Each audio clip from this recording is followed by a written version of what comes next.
was, I think, $1 million plus something dollars. There is corruption across the board. What would you like to make sure that you vote for a specific? Yes. We are talking about 10 to 12 million US dollars. The real way to buy the World Cup was to buy votes. The 11th commandment of the CIA, just never get caught. Don't get caught, that's it. Yeah.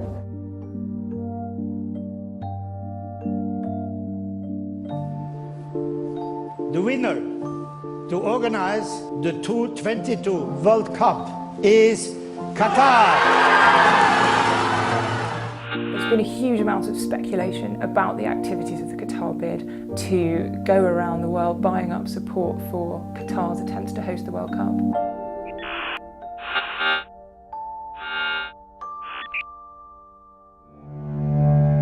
As a result of all the work we'd done on this subject, a source came to us earlier this year with a large cache of documents, and we've been working on them for probably the last 10 weeks.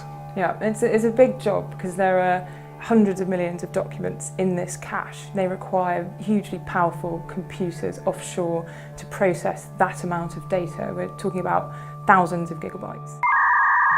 What we can do is we can apply search criteria to the documents. One of the organisations that we have a lot of documents from is Chemco, which is Mohammed bin Hammam's private construction company. So if we just run a search on Chemco, and you can see we've got just under 300 documents here.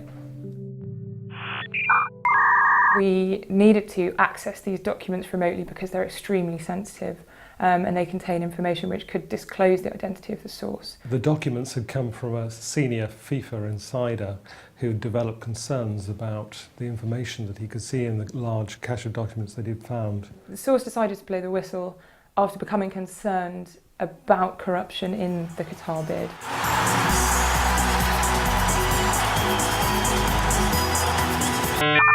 We can have a look at what we've got and we can run through it, and you can see we've already tagged quite a lot of these documents as payments, and that's because we found that bin Hammam used Chemco to make direct payments to a number of football officials.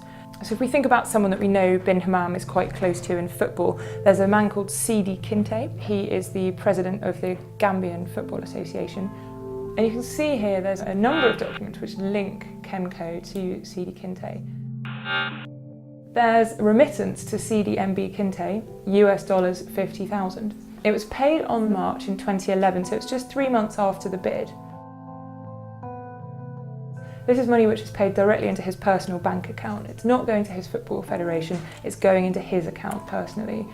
And if we look at the remitter, it's Aisha Mohammed Al Abdullah. Now that's Mohammed bin Hammam's daughter, and he uses her bank account to make a number of payments to senior football officials, handled by staff at Chemco, but channeled through his daughter's bank account.